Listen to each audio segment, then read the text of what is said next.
વાલાઓ, પ્રભુ ઈસુના નામમાં પ્રેમી સલામ. અને આજે હું પ્રભુના જેને આપણે પ્રોમિસીસ કહીએ છીએ એના વિશે હું વિચાર કરતો હતો.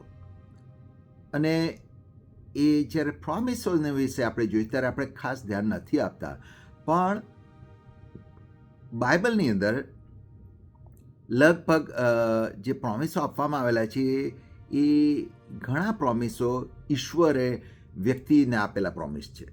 અને લગભગ 7,400થી વધારે પ્રોમિસીસ બાઇબલની અંદર છે જે ઈશ્વરે માણસોને આપેલા છે. અને લગભગ 290થી 300 જેટલા જે પ્રોમિસ છે જે વ્યક્તિઓએ પ્રભુને આપેલા છે કે પ્રભુ હું આ પ્રમાણે કરીશ. તમને કદાચ આશ્ચર્ય થશે, પણ બાઇબલની અંદર 9 પ્રોમિસો જે શૈતાન તરફથી પણ બતાવવામાં આવેલા છે અને 2 વચનો અથવા પ્રોમિસ જે ઇવિલ સ્પિરિટ અથવા ફોર્સીસ ઓફ ડાર્કનેસ તરફથી પણ છે. પ્રોમિસીસ એ બહુ જ ઇમ્પોર્ટન્ટ બાબત છે. પ્રોમિસ એટલે શું? પ્રોમિસ એટલે ઈશ્વર જાણે સોગંદ લઈને કહે છે આ આશીર્વાદ હું તને આપીશ. પણ જનરલી જે ઈશ્વર તરફથી જે આશીર્વાદના પ્રોમિસીસ આપવામાં આવેલા છે એના પણ જો તમે જુઓ તો લગભગ 2 ભાગ છે. એક છે અનકન્ડિશનલ પ્રોમિસીસ અને બીજા છે કન્ડિશનલ પ્રોમિસીસ.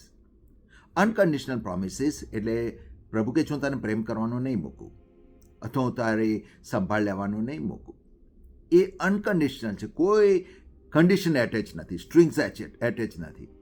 પણ બાકીના જે પ્રોમિસીસ છે એની અંદર કન્ડિશન્સ છે.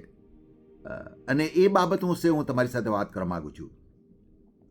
ઇબ્રાહિમનો દાખલો લો કે પ્રભુએ ઇબ્રાહિમને કીધું કે હું તને આ વારસો આપવાનો છું, વચનનો દેશ આપવાનો છું, તારા સંતાનોને હું આપીશ, આકાશના તારા જેટલા બનાવીશ. પણ એ પહેલાં પ્રભુ કહે છે કે તારે આ જગ્યા છોડી અને જ્યાં હું તને કહું ત્યાં મુસાફરી લેવાની છે, ટ્રાવેલ કરવાનું છે. અને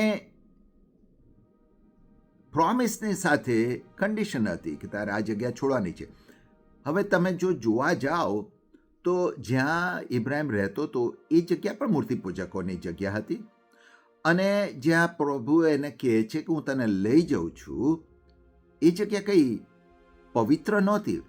એકચ્યુઅલી બાઇબલ કહે છે કે પ્રભુએ ઇસ્રાયેલ પુત્રોને કહ્યું હતું કે તમે ત્યાં પહોંચો ત્યારે એ દેશના મૂર્તિઓની પૂજાઓ ના કરતા. એટલે પ્રભુ એક મૂર્તિ પૂજક જગ્યાએથી નીકળી અને ઇબ્રાહિમ કહે છે કે બીજી મૂર્તિ પૂજાની જગ્યાએ જા. પણ એ પ્રભુ કેમ એને કહે છે કે તું આ મુસાફરી શરૂ કર? અથવા તો જ્યારે જો પ્રભુએ ઇસ્રાયેલ પ્રજાને મિસ્રમાંથી બહાર કાઢી અને વચનના દેશમાં લઈ કહે છે, બાઇબલ કહે છે કે 10 દિવસની મજલ હતી. પણ શા માટે 10 દિવસની મજલ? પણ શું પ્રભુ એ લોકોને ઊંચકીને ના લઈ ગયા હોત?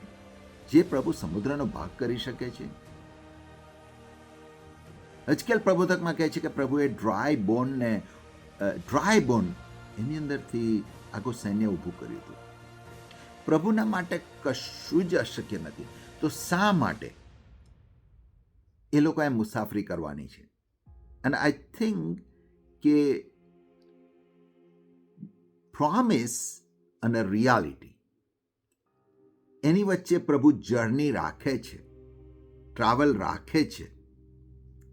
પ્રોમિસ આપે છે પ્રભુ, ઘણીવાર પ્રોમિસ બતાવી પણ દે છે કે જો આ દેશ હું તને આપીશ, તારી આંખો ઊંચી કરીને તું જો.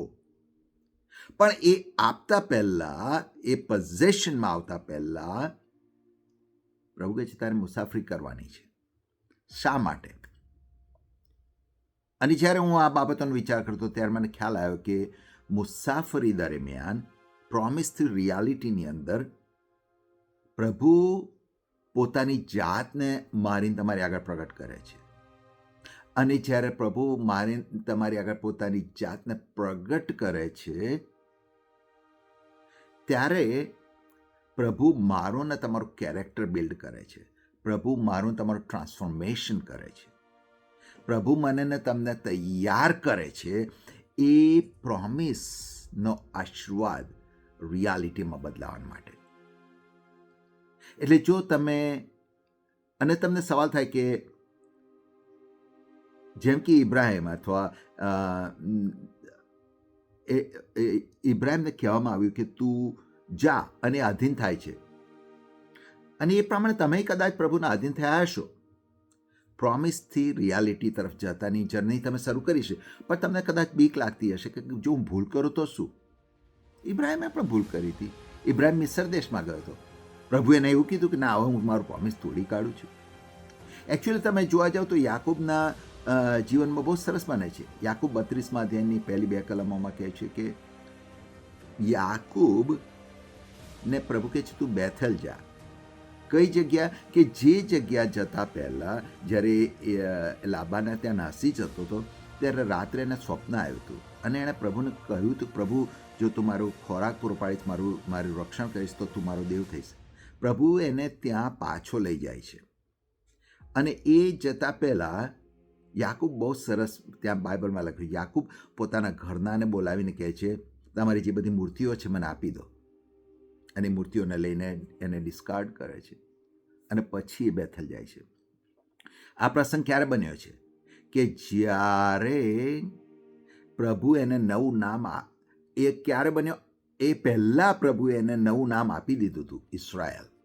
એ પહેલાં પ્રભુએ એને લાબાનના હાથમાંથી છોડાયો હતો. એને આ બાબત બનાવ્યા પહેલાં પ્રભુ એ એસાવની સાથે એનું સમાધાન કરાવ્યું હતું, એને આશીર્વાદ આપ્યો હતો, એને પત્નીઓ આપી હતી, એને બાળકો આપ્યા હતા, એને ધન આપ્યું હતું, બધું આપ્યું હતું. તે છતાં પણ એના ઘરની અંદર મૂર્તિઓ હતી. એણે મુસાફરી લીધી હતી, વચનથી રિયાલિટીની એણે મુસાફરી કરી હતી, પણ એ દરમિયાન પણ એ સઘળા સમયોમાં એના ઘરમાં મૂર્તિઓ હતી. પ્રભુને નથી ખબર? ખબર હતી. પણ હવે એવો સમય આવે છે કે યાકૂબને ખબર પડે છે કે પ્રભુ પોતાની જાતને પ્રગટ કરે છે, પ્રભુ મને બદલી રહ્યા છે, અને પ્રભુ એને કહેવું નથી પડતું, પણ એ પોતે બધી મૂર્તિઓને દૂર કરે છે. અને તમને પણ કદાચ થશે કે તમે કદાચ જર્ની શરૂ નથી કરી, અથવા કરી રહ્યા છો, અથવા તો તમે પાછા પડી ગયા છો, ખોટો માર્ગ લીધો છે. ડોન્ટ વરી, ચિંતા ના કરતા, કારણ કે પ્રભુના પ્રોમિસીસ સત્ય છે, અને પ્રભુના પ્રોમિસને પૂરા થવા માટે 2 બાબતની જરૂર છે. એક તો જ્યારે પ્રભુ જર્ની લેવાની શરૂ કરે છે ત્યારે જર્નીમાં જઈએ, અને જર્નીમાં જો ભૂલ થઈ જાય તો પ્રભુ બીજી તક આપે છે, ત્રીજી તક આપે છે, ચોથી તક આપે છે. પ્રભુ છોડતા નથી. આશા રાખું છું પ્રભુએ તમને આશીર્વાદ આપ્યો છે, કે તમને વચન આપ્યું છે, અને તમે જર્નીમાં છો, અને એક દિવસ તમારું વચન એ રિયાલિટીમાં બદલાશે. Thank you.